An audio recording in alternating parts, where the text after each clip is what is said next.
ओम श्री गुरुदेवाय नम। आज्ञा प्रिय सुधीबंद आपण को से अर्जुन भगवान जो मातृगर्भ ज्ञान विषय से श्रीकृष्ण को पचारुंट सी भी अर्जुन आहरी बुझापी चेष्टा कर श्रीकृष्ण को आउ कौन पचारुंट से मातृगर्भ ज्ञान उपरकिना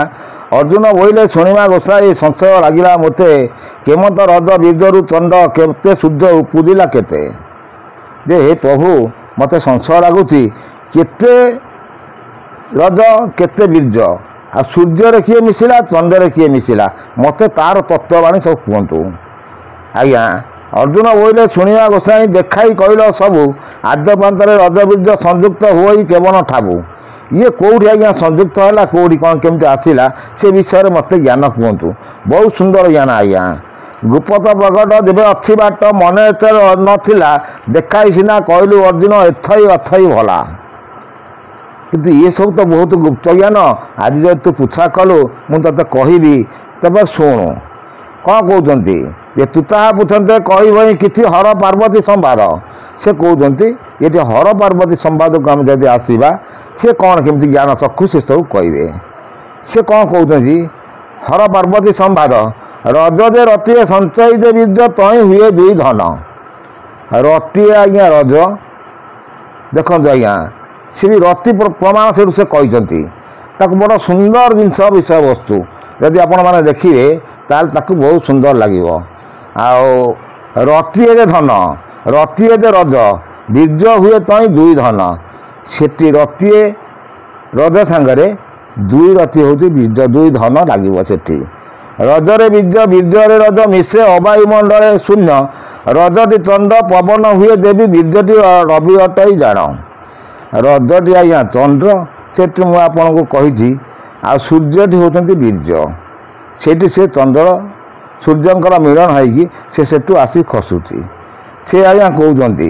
जे रजटी चंद्र पवन हुएटी देवी बीज रवि अटई प्रमाण मनटी यही बेनी रूप हुई शरीर मूलटी यही एठू आज्ञा मनर सृष्टि आसला बहुत सुंदर ज्ञान बहुत टिकी निखी तथ्य ज्ञान आपण मानक दिहूँ जदि आपण मैंने से बुझी आसवे गुरु के पाखु जा किसी दरकार नहीं मोर चैनल माध्यम को आसिले आप गुरु मुझे कहूँ मु गुरु बोली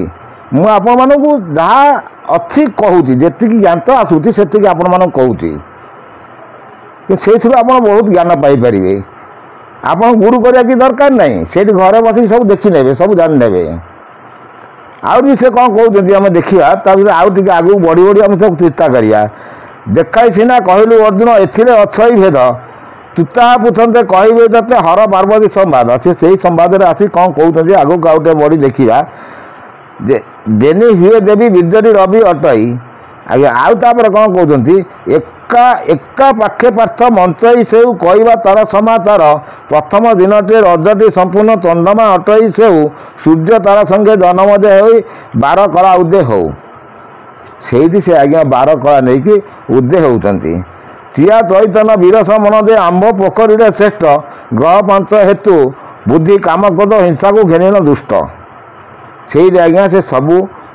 जे सब से सृष्टि होती रज बीज जो मिश्रण है सृष्टि होती एम सब आसुँच चिया चैतन वीरस मन से आंबू पोखरी श्रेष्ठ चिया चैतन से सृष्टि होती से कौन कहते ना ग्रह पांच हेतु बुद्धि काम क्रोध हिंसा को घेन दुष्ट सूर्यर जे बार कला अटई आज्ञा चारि कला तार उर्म धूर्म ज्योति चारि कला अंतरिक्षे तार घर यही आज्ञा पुणी से उर्म धूर्म ज्योति जाला जोटा को मुझे आगुरी कही आसी से पुणी पुनरावृत्ति करते चंडर यही 16 कला अटई ता मु कहती तोते गुप्त कथा मु विस्तारी कहती घेन तुही दिव्य तीते से आज्ञा चंडर से 16 कला तार से 12 कला ये होती 4 कला 16 12 28 4 32 तेणु से 32 सब मिसई कर जो आमर 16 नाम 32 अक्षर से सब आसूँ ये सब बहुत गुप्त ज्ञान मुझे आगे परिप्रकाश करते जन कही एत गुप्त ज्ञान परिप्रकाश करूँ ना कि कहले किसी तो समाज लोक जानवे जानले ज्ञान तो किसी पवित्र हम आ निश्चित आज्ञा ସେ ଆଉ କ'ଣ କହୁଛନ୍ତି? ଶ୍ଵେତ ପିତ୍ତ ନୀଳ ହୋଇ ନିର୍ମଳ ଅଟେ ସୁଖର ବିଧାନ ସ୍ୱରୂପ ଧ୍ୟାନ ନିଶ୍ଚଳ ଜ୍ଞାନମନ ପବନ ନଈ ରଞ୍ଜନ। ଚନ୍ଦ୍ର ବାର କଳା ଏହାକୁ ବୋଲନ୍ତି ଆଉ ଚାରି କଳା ଅଛି ଆହାର ନିଦ୍ରା ମୈଥୁନ ବୋଲି ଚାରି କଳା ସେ ବି ବସିଛି। ସୂର୍ଯ୍ୟ ବାର କଳା ଉତ୍ପତ୍ତି କରନ୍ତେ ଚନ୍ଦ୍ର ବାର କଳା ସ୍ଥଳେ ଚନ୍ଦ୍ର ଚାରି କଳା ସୂର୍ଯ୍ୟ ଚାରି କଳା ଅଷ୍ଟାଙ୍ଗ ଯୋଗରେ ମିଳେ। ଅଷ୍ଟାଙ୍ଗ ଯୋଗ କହିବା ମହାଭାଗ ତାଙ୍କ ନାମ ମନ ମନ୍ତ୍ରୀ କାଳନ୍ଦୀର କାଳ ଖଡ଼ଗ ନିର୍ମଳେ ଖେଡ଼ିବୁରେ ସୁଭଦ୍ରାର ପତି। ଆଜ୍ଞା ବହୁତ ସୁନ୍ଦର ଜ୍ଞାନ। ଏଠି ଯେଉଁ କଳାକୁ କଳା ସେ ମିଶାଇକି ଆସୁଛନ୍ତି ସେ ଆର ବାର କଳା ତାର ବାର କଳା 24 କଳା ଏଠି କରିଦେଲେ। ସେ ଚାରି କଳାକୁ ପୁଣି କାଟି କରୁଛନ୍ତି।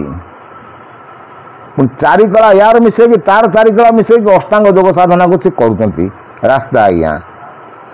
ସେ ତାକୁ ସବୁ ସେଇ ବିଷୟରେ ବୁଝାଉଛନ୍ତି। ମୁଁ ଆପଣମାନଙ୍କୁ ସବୁ ବୁଝେଇ ଗୋଟି ଗୋଟି କରି କହି ଆସିଛି। ଆଉ ତାପରେ ଆଉ ସେ କ'ଣ କହୁଛନ୍ତି ଦେଖିବା। ଶିଶୁ ବେଦ ବୋଲି ଅଷ୍ଟାଙ୍ଗ ଯୋଗରେ ମାତୃ ଗର୍ଭ ହେତୁ ଏବେ ଚନ୍ଦ୍ର ସୂର୍ଯ୍ୟଙ୍କର ବିନାଶ କଳାରୁ ପଞ୍ଚ ମହାଭୂତ ଦେବେ। 32 ଦିନରେ ସମସ୍ତ ହୋଇଲେ ରଜ ବୀର୍ଯ୍ୟ ଅନାହତ 27 କଳା ସଂସାରେ ଅଛଇ ପଶି କଳାହତ ସତ। ବଢ଼ିଆ ବଢ଼ିଆ ସୁନ୍ଦର ବିଷୟ ସେ କହୁଛନ୍ତି। ଆପଣମାନେ ଯଦି ଆକୁ ମନ ଧ୍ୟାନ ଦେଇ ଶୁଣିବେ ତାହେଲେ ବହୁତ ଜ୍ଞାନ ଅର୍ଜନ ହେବ। ଆଉ ସେ କ'ଣ କହୁଛନ୍ତି ଆମେ ଟିକେ ଆଗକୁ ବସି ଦେଖିବା।